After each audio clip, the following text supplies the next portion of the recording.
Good afternoon, groovy citizens, and happy, satisfying Saturday. So it is Saturday, you guys. I hope you all are enjoying your day. I hope you've been able to get up, get out, do the things that you need to do so that you can get back in and just relax. Well, at least for me anyway.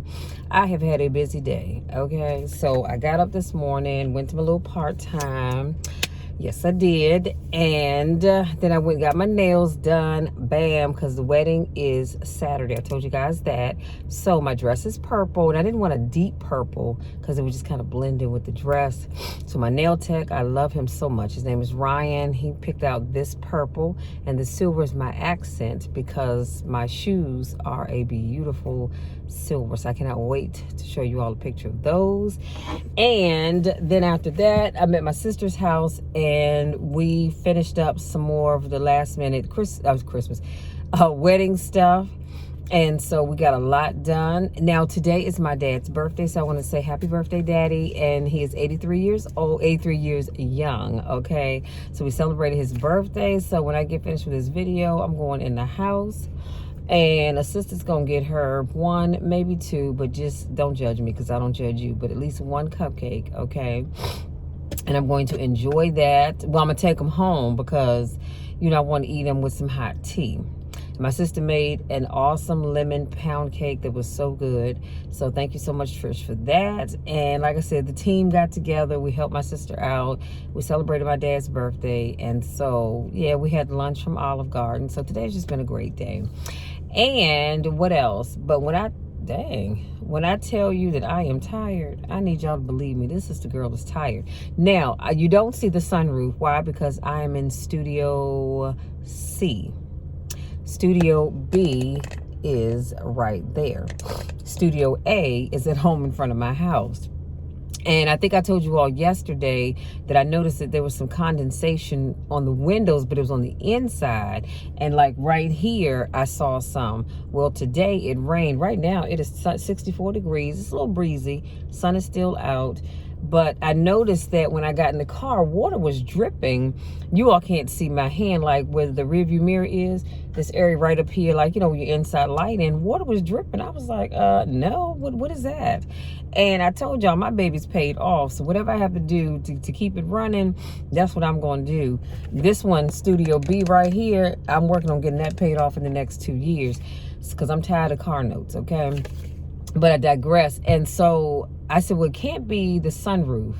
It's something up here in the roof. So someone told me to check my coolant level for the condensation in the car. But as far as the leaking, I'm going to have to get that over to my mechanic to see what the heck is going on with that, because Lord knows I don't need any problems. But you know what? It's going to be a great day nonetheless, and everything is going to work out just fine. So let's jump into today's topic, which is don't let the rich and poor fool you. Don't let the rich and the poor, or I should say, or the poor, fool you.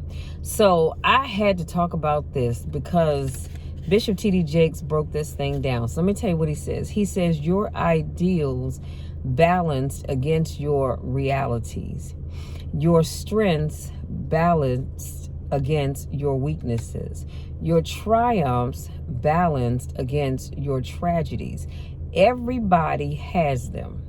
Nobody escapes. Don't let rich folk fool you. In some area of their life, they are impoverished. Let me put a pin right here because I want to say that one more time. He says, don't let rich folk fool you, because in some point or some part of their life, they're lacking something. Okay, and we're going to unpack that in just a little bit. He said, don't let poor people, excuse me, my sinuses are draining, fool you.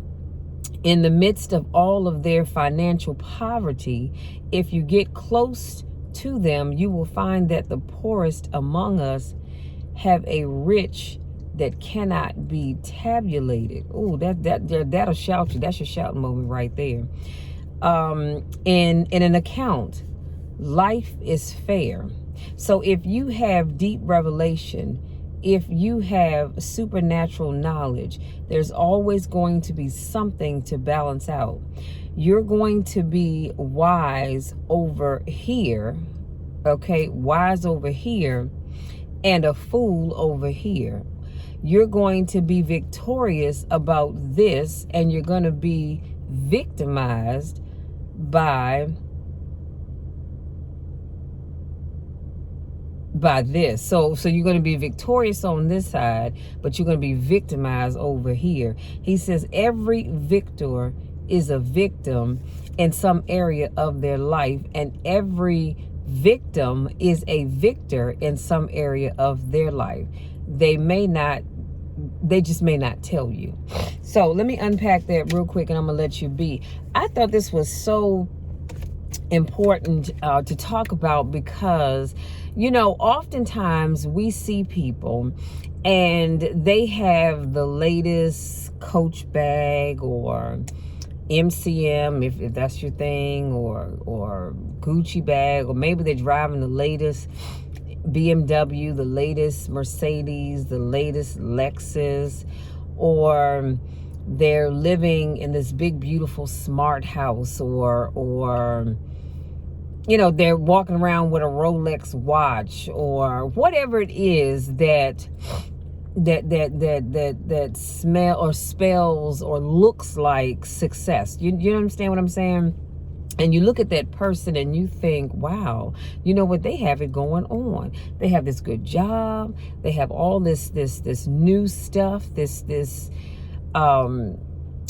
name brand stuff. Their kids walking around with the latest tennis shoes, the latest clothes. They always look like $1 million, and you think life is so great for them. But what you don't know is a lot of the people that you see walking around like that, oh, they don't have it as good as they want you to think they do. Some of those people are spending all of their money to look like they have money, and in reality, they are living paycheck to paycheck.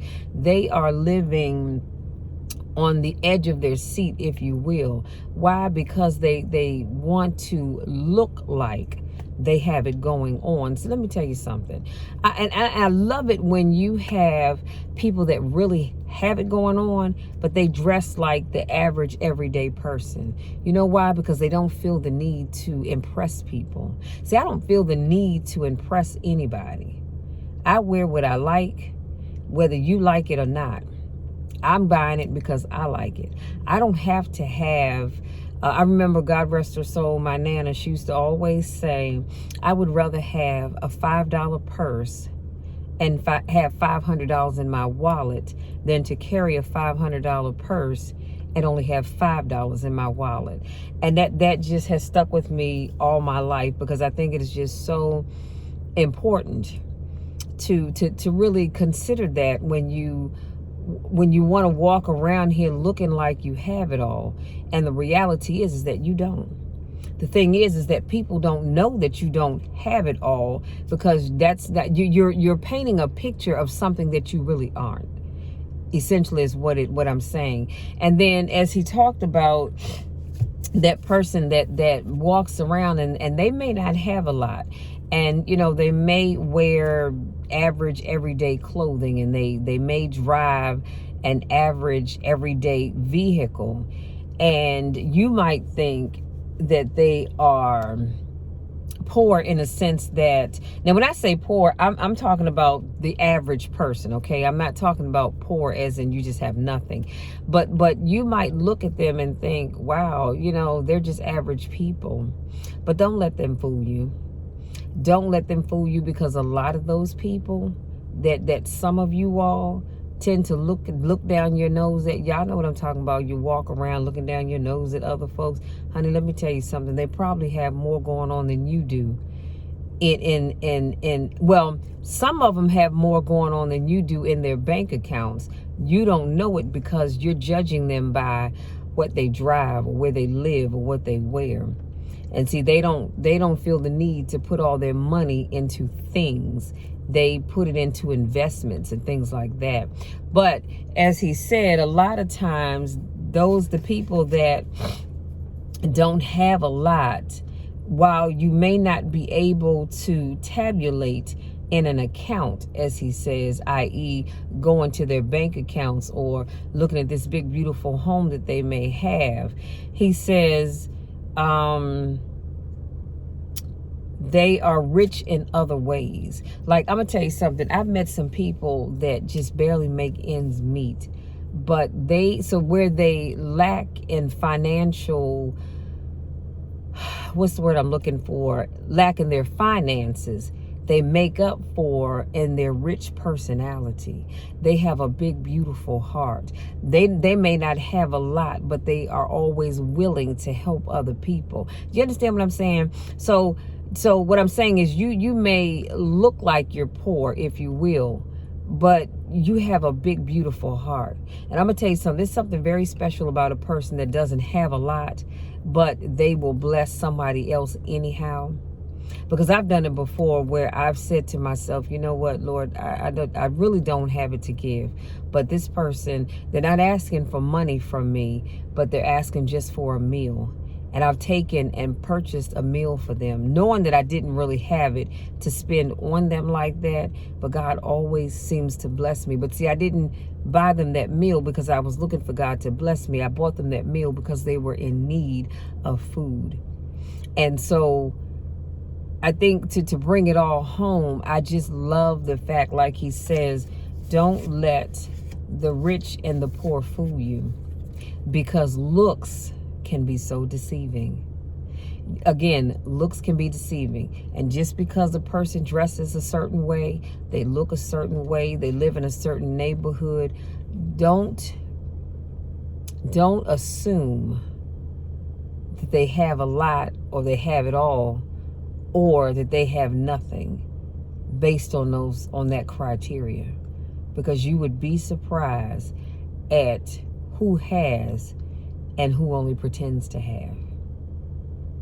And I'm going to tell you something else, and I'm going to let you go.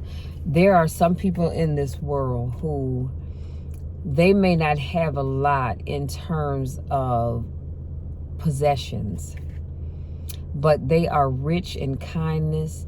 They have the biggest hearts. They're always willing to open their doors to people. They're always willing to give you their last. They would give you the shirt off their back if you needed it. So that's what I believe that Bishop T.D. Jakes was referring to when he said you have people that you might not be able to tabulate their riches, but they're rich in so many other areas. You have some folks who are, they're rich financially. They have a lot of stuff, but they're poor in manners.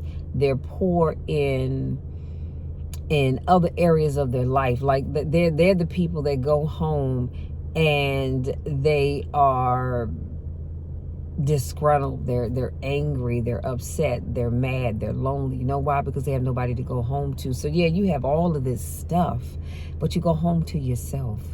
You have no friends. You have no relationship. Outside of financial gains, you have nothing else. And that's sad. That is really, really sad. So I just said all of that to say, if you're one of these people and you're walking around and because I like to people watch, I really do. And you like to people watch, and sometimes you look at people who you perceive to have a lot, and you compare what they have to what you have, and you're like, wow, they have all of this stuff and I have nothing. Stop doing that. This message is for you. Stop doing that. Stop comparing yourself to other people. God has blessed you in a way that he didn't bless them, just like he's blessed them in a way that he may not have blessed you. Be thankful for what you have as you work to get where you want to be, because I'd be willing to bet you a dime to a dollar.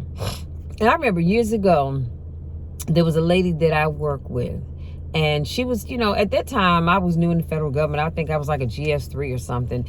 And she was maybe an 11 or a 12. Or she might even have been a 10. And that was big money back then, considering that I was only a 3. And so she said, you know what, Michelle? She said, I would give anything to have your life. I said, really? Why you say that? She said, because you have a beautiful daughter. You have a wonderful family that, they're there for you. You all are there for each other. and you just seem to be a happy person. She said, and this was her, this was her words, where she had money and things, she didn't have a family. I guess I don't know if her family wasn't close to her, she wasn't close to them, but she didn't have a family, is what she said. She didn't have friends. She didn't have any kids. She didn't have a husband. Now, I didn't have a husband at the time either, but I get what she was saying, that even though as a GS3, you didn't make a whole lot of money. I was poor financially, but I was rich in every other area of my life. And when I say poor, I'm talking about living paycheck to paycheck. I can keep it real. But I was rich in other areas of my life, whereas she had the money, but she was poor in the other areas of her life. You see what I'm saying? So where I would love to have had the money she was making back then, she would love to have had the other things that I had. So just be careful about comparing yourself to other people, because just like you think they have it all, they think you have it all. And the reality is that we're all missing something somewhere. So you guys, hopefully something I said makes you stop and think, and make you stop and think about how you view life and how you view people. So something else I was going to say, and I lost my train of thought. Oh, but before I end this, y'all, let me tell you something. When I went to the grocery store, I forgot to say this in the beginning, to get my cupcakes for my dad, y'all, they had these peanut M&Ms. They were $1.88, and I used my mom's Wise, grocery store card. Took it down to $1.38. Honey, I ended up getting 4 of them. I already ate one bag. I got 3 left. But I'm not going to be greedy, because I got to get on the scale tomorrow morning, you guys, for the month of December. I got to get on the scale and do my measurements. Y'all pray for me like I pray for you. Anyway, if this video has helped you out in any way, shape, or form, please let me know. And, like I said, just be careful about how you look at people and their circumstances and try to compare it to yours, because what you think may not necessarily be. If this is your first time watching my video, I want to say welcome. Thank you so much for joining me. If this is not your first rodeo, I want to say welcome back. Y'all know I miss you when I don't get a chance to see you. Go out there, enjoy the rest of your Saturday. If you're going to go out, y'all know the drill. Please do so responsibly. Wash your hands. Make sure you have your hand sanitizer. Keep your group small. And wear your mask. Just be safe. Just be safe. That's all I want you to do. Have fun, but please be safe in doing so. And again, I love you all. Y'all know the drill. You know the spiel. I love you to the moon and back. And there's nothing, and I mean absolutely nothing, that you can do about it. Absolutely nothing. I'm going to love you no matter what. My goal is to always be here to support you, to push you, to motivate you, and just to generally love on you. Do you understand what I'm saying? Because that's my call in life. I love you all so, so much, and there's nothing that you can ever do about it, because that will never change, no matter what. And we will get together and do it all again on Monday. Until then, take care.